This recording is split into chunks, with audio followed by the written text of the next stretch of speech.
viram no Ipiranga as margens plácidas de um povo heróico, brado, retumbante. E o sol da liberdade em raios fúlgidos brilhou no céu da pátria nesse instante. Se o penhor dessa igualdade conseguimos conquistar com o braço forte, em teu seio, ó liberdade, desafio o nosso peito à própria morte. Ó pátria, pátria, idolatrada, salve, salve.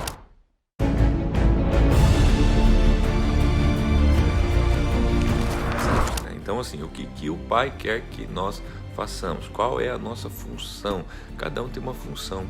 Veja, no exército, gente, tem aqueles que vão para frente da batalha, tem aqueles que ficam planejando as guerras, tem aqueles que ficam comandando as guerras, tem aqueles que ficam, né, na retaguarda, tem aqueles que ficam no rádio passando informação. Então, numa batalha, há soldados, sim, mas cada soldado tem a sua função. Então, assim, qual é a tua função nesse dia 7 de setembro? Qual é a tua função? Ir para as ruas? Qual é a tua função? Ir para o joelho no chão? Qual é a tua função? Tocar as trombetas? Qual é a tua função? Adorar? Cantar? Louvar? Qual é a tua função? Ir demarcar novos territórios? Qual que é a tua função? Coletar despojos? Qual é a tua função? Então precisamos o quê? De um conselho de Deus, né? Então Deus precisa falar conosco e nós precisamos então ouvir a Deus para nos posicionarmos, né, acerca de como devemos nos movimentar, né, num dia ou numa semana, né, ou em momentos que estamos vivendo hoje, podemos viver amanhã, tá? Então eu quero convidar você a abrir então aí 2 Crônicas capítulo 20, abra com a gente, 2 Crônicas capítulo 20, e vamos lá. Você deve estar sentindo a falta da pastora aqui, a pastora está de feriado, né, gente? Ela tem que descansar também, tá bom? E vamos lá então. 2 Crônicas capítulo 20, versos 1, diz assim: depois disso, os Moabitas e os Amonitas, grave bem esses nomes, os Moabitas, né, de Moabe, os Amonitas de Amon, com alguns dos Meunitas, entraram em guerra contra Josafá. E aqui então, observe que o objeto aqui é a guerra, e contra quem? Moabitas, Amonitas e alguns Meunitas, contra quem? Josafá. E quem é Josafá? Tá, então agora vamos ver quem é Josafá. Muitos já conhecem, né? É um rei, né, do reino de Judá. Então informaram a Josafá, um exército enorme vem contra ti de Edom, e do outro lado do Mar Morto, já está em Azaron Tamar, isto é, em Gedi. Alarmado, Josafá decidiu consultar o Senhor. Preste muita atenção nisso. O que Josafá faz? O que eu devo fazer? O que você deve fazer quando ficamos alarmados? O que é alarmados, irmãos? O alarme soou. Sabe aquela coisa assim? Você ficou com um alarme na tua casa, né, para quando você entrasse o inimigo ele disparasse. Ele disparou. Então assim, disparou o alarme, tá? A ratoeira, né? O que você faz? O que você faz quando você está alarmado? Então, alarmado, Josafá decidiu o quê? Consultar o Senhor. E proclamou o quê? Um jejum em todo o reino de Judá. Reuniu-se, pois, o povo vindo de todas as cidades de Judá para buscar a ajuda do Senhor. Isso aqui é lindo, isso é maravilhoso. Isso aqui para nós deveria assim estar estampado assim nas primeiras capas das nossas agendas, né? Cada dia de manhã que a gente acorda, né, a gente deveria lembrar disso aqui e falar assim, né? Hoje, né, com certeza o Espírito Santo soou um alarme para nós. Tá? E o que eu devo fazer com esses alarmes que estão acontecendo no mundo todo? Eu preciso buscar o Senhor. Eu preciso buscar o Senhor em jejum, em oração, para que o Senhor possa vir dirigir as nossas vidas. E o verso 5 diz assim: Josafá levantou-se na Assembleia de Judá e de Jerusalém, no templo do Senhor, na frente do pátio novo, e orou. Olha só que maravilha. E o que ele orou? Abre aspas. Senhor, Deus dos nossos antepassados, não és tu o Deus que está nos céus? Tu dominas sobre todos os reinos do mundo, força e poder estão em tuas mãos, e ninguém pode opor-se a ti. Não és tu, nosso Deus, que expulsaste os habitantes desta terra perante Israel, o teu povo, e deste para sempre aos descendentes do teu amigo Abraão?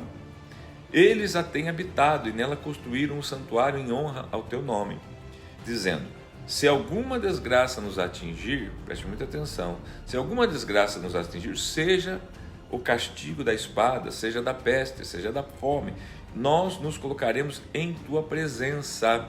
Ou seja, independente do que acontecer, nós nos colocaremos em tua presença diante deste templo, na tua casa, da tua igreja, pois ele leva o teu nome, clamaremos a ti em nossa angústia, e tu nos ouvirás, e não só ouvirás, tu nos ouvirás e nos salvarás, está escrito. Versos 10, mas agora, aí estão os amonitas, os moabitas, os habitantes do monte de Seir, cujos territórios não permitiste que Israel invadisse quando vinha do Egito. Por isso, os israelitas se desviaram deles e não os destruíram. Lembra quando eles estavam saindo do Egito, gente? Que o caminho o mais provável era o caminho pelos montes de Seir, que era o caminho lá onde habitavam os filisteus, o povo de Moabe, todos os povos aqui, os filisteus, e Deus desvia, mandando eles lá para o Mar Vermelho. É exatamente sobre isso que esse versículo está falando, tá? Ou seja, Deus, o Senhor nos desviou de passar por lá, iria haver um combate, talvez nós iríamos até ter conquistado, porém agora eles se juntam contra nós para nos destruir. Nós não destruímos eles, mas eles estão vindo para nos destruir, tá? Versos 11, vê agora como estão nos retribuindo ao virem expulsar-nos da terra que nos deste por herança. Ó nosso Deus, não irás tu julgá-los? Pois não temos força, preste muita atenção, eles estão confessando, pois não temos força para enfrentar esse exército imenso que vem nos atacar.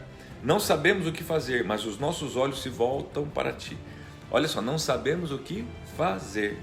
O que você deve fazer quando você não sabe o que fazer? Ele fala, mas os nossos olhos se voltam para ti. Gente, ninguém é obrigado a saber o que vai fazer, né?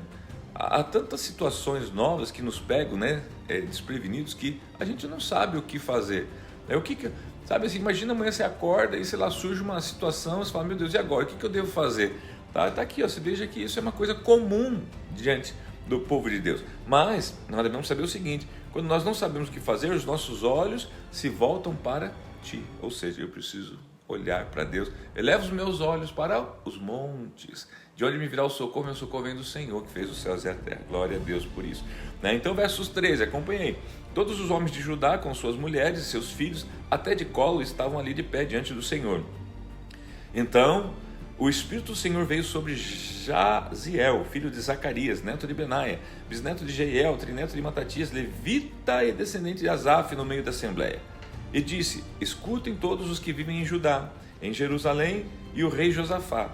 Assim diz o Senhor a vocês, olha só, não tenha medo, irmãos, não tenham medo, nem fiquem desanimados por causa desse exército enorme, pois a batalha não é de vocês, mas de Deus. Essa batalha não é nossa, mas é de Deus. Pastor, mas então, será que nós estamos certos, né, de ir para a rua, de verde e amarelo, não sei o que, papapá? Isso não é batalha, isso é posicionar-se. Isso é tomar posição, né? Não é ir para a batalha, não é estar na guerra. Não, nós não precisamos ir para a guerra. O Senhor é o Senhor da guerra, é Ele que vai para a guerra. Então a gente precisa apenas posicionar-se, né? Quer ver? Veja só, verso 16, amanhã, ó, desçam contra eles, isso aqui é Deus falando. Vocês devem descer contra eles, vão de encontro a esse exército. Eis que virão pela subida de Ziz, e vocês os encontrarão no fim do vale, em frente do deserto de Jeruel. Vocês não precisarão lutar nesta batalha, ó Deus reforçando aqui. Vocês têm que sair e ir de encontro para eles. Vocês têm que ir até onde está o inimigo, o território inimigo. Mas nessa batalha não terão que lutar. Tomem suas posições, permaneçam firmes, vejam o livramento que o Senhor dará. Ó Judá, ó Jerusalém, não tenham medo nem desanimem. Saiam para enfrentá-los. Amanhã o Senhor estará com vocês. Saiam para enfrentá-los. Qual que é o nosso problema, grande problema como cristão? Às vezes, querido, nós queremos que Deus lute por nós, mas a gente não sai para enfrentar o nosso inimigo. A gente fica em casa, a gente não sai. A gente quer que Deus faça tudo. Não, Deus vai fazer a parte dele. Que é o quê? Poupar nossa vida, não permitir que a gente tenha que ir para a batalha. Agora a gente tem que ir em direção aos nossos inimigos. Você tem que ir em direção aos seus problemas. Você tem que ir em direção aos seus inimigos. Você tem que confrontar a sua família. Você tem que confrontar o pecado. Você tem que confrontar as coisas que estão erradas. Isso é a tua parte. Agora, a guerra, quem vai vencer por nós é o Senhor, tá bom? Tá entendendo? Olha só, versos 18, acompanha lá. Josafá prostrou-se com o rosto em terra, e todo o povo de Judá e de Jerusalém prostrou-se em adoração perante o Senhor. Então os levitas, descendentes dos coatitas e dos coreaitas, levantaram-se e louvaram ao Senhor. Olha só as armas deles aqui. Louvaram ao Senhor, o Deus de Israel, em alta voz. De madrugada partiram para o deserto de Tecoa. Quando estavam saindo, Josafá lhes disse: escutem-me, Judá, ao povo de Jerusalém, tenham o quê? Fé no Senhor. Tenham fé. Na onde? Nas pessoas? No sistema? Nas armas? Não, tenham fé no Senhor, o seu Deus, e vocês serão sustentados. Olha só, vocês serão sustentados. Tenham fé nos profetas do Senhor e terão a vitória. Gente, tenham fé no Senhor e serão sustentados. Tenham fé nos seus profetas, nos homens e mulheres de Deus, tá? E vocês terão a vitória, porque eles vão conduzir vocês à vitória, instruindo vocês na palavra do Senhor. Versos 21. Depois de consultar o povo, Josafá nomeou alguns homens para cantarem ao Senhor e louvarem pelo esplendor da sua santidade, indo à frente do exército cantando: deem graças ao Senhor, pois o amor dura para sempre. Quando começaram a cantar e a entoar louvores, o Senhor preparou emboscadas. Observe que quando que o Senhor preparou emboscadas? Quando começaram a cantar louvores. Quando começaram a cantar e entoar louvores. O Senhor preparou emboscada contra os homens de Amon, Moabe e os montes de Seir que estavam invadindo Judá, e eles foram derrotados. Versos 23, os amonitas e os moabitas atacaram os dos montes de Seir para destruí-los e aniquilá-los. Depois de massacrarem os homens de Seir, destruíram-se uns aos outros. Gente, eles guerrearam entre si, eles fizeram guerra entre si, eles brigaram entre si, tá? Eles se autodestruíram, foi uma autodestruição. Quando os homens de Judá foram para o lugar de onde se avista o deserto e olham para o imenso exército, viram somente cadáveres no chão, ninguém havia escapado. Então Josafá e seus soldados foram saquear os cadáveres e encontraram entre eles grande quantidade de equipamentos e de roupas, também objetos de valor. Passaram 3 dias saqueando, gente, 3 dias tomando os despojos, né? Isso aqui, toda guerra é assim, você vence uma guerra, você tem direito a levar aqueles despojos, tá? Não é que aqui está roubando, saque no sentido de roubar, saque no sentido de você foi e fez um saque do teu dinheiro que estava no banco, você sacou, né? Você fez um saque do dinheiro, ou seja, você tirou o dinheiro que estava no banco, então era algo teu, né? Você apenas sacou. Aqui eles estão saqueando algo que por direito é deles, tá? Passaram 3 dias saqueando, mas havia mais do que era capaz de levar. Você já pensou?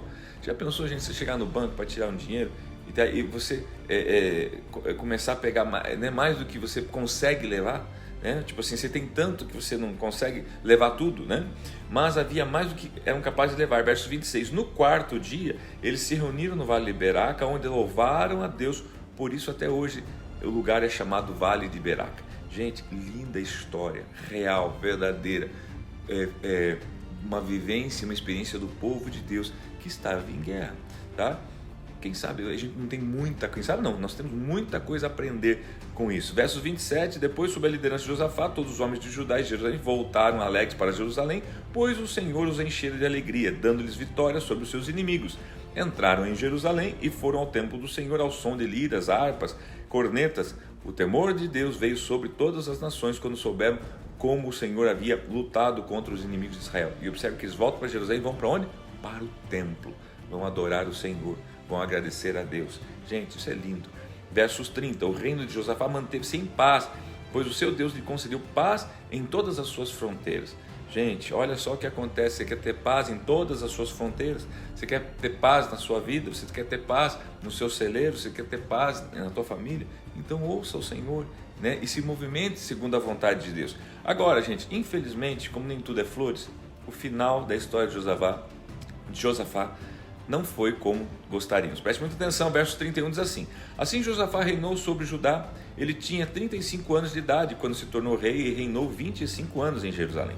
O nome da sua mãe era Zuba, filha de Sili. Ele andou nos caminhos de Asa, seu pai, e não se desviou deles. Fez o que o Senhor aprova. Contudo, não acabou com os altares idólatras. Ele não tirou a idolatria, e o povo ainda não havia firmado o coração em Deus. Observe Observe muito assim, o coração do povo estava em Deus, não havia o quê? Firmado. Precisamos firmar o nosso coração em Deus. Você precisa firmar o coração em Deus, dos seus antepassados. Os demais acontecimentos, verso 34, os demais acontecimentos do reinado de Josafá, do início ao fim, estão escritos nos relatos de Jeú, filho de Anani, e foram incluídos nos registros históricos dos reis de Israel, lá no livro de Reis. Posteriormente, Josafá, rei de Judá, fez um tratado com Acasias, rei de Israel, que tinha vida ímpia. Ai, Jesus! Ele vai fazer, gente, um tratado, logo, é um rei de Israel, mas tem vida ímpia. Queridos, observe que o que determina não é a posição da pessoa. Ah, ela é rei de Israel, ela é rei. Não. Ah, é o presidente dos Estados Unidos. Não, é se tem vida ímpia ou vida temente a Deus. Tá? Preste muita atenção nisso. Tá? Verso 36. Era um tratado para a construção de navios mercantes. Depois de serem construídos os navios em Ezion-Geber, Eliezer, filho de Dodava, de Maressa, profetizou contra Josafé, dizendo, abre aspas, por haver feito um tratado com Acasias, o Senhor destruirá o que você fez. Olha, porque você fez um tratado com alguém que tem vida ímpia. Olha, você que gosta de fazer sociedade. Se você não tem problema, mas se você fizer uma sociedade, um tratado com quem tem vida ímpia, o Senhor mandou recado para Josafá. Por você ter feito um tratado com Acasias, o Senhor destruirá o que você fez.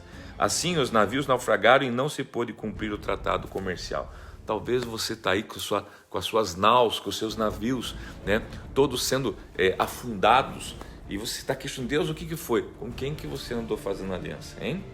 Com quem que você andou fazendo pacto, aliança, se unindo, tá? Então, queridos, que esse capítulo 20 de Josafá para nós hoje seja um posicionar-se, né, na vida com relação às coisas de Deus. Ficamos por aqui hoje, o nosso grande abraço, né? Estamos aqui só em metade.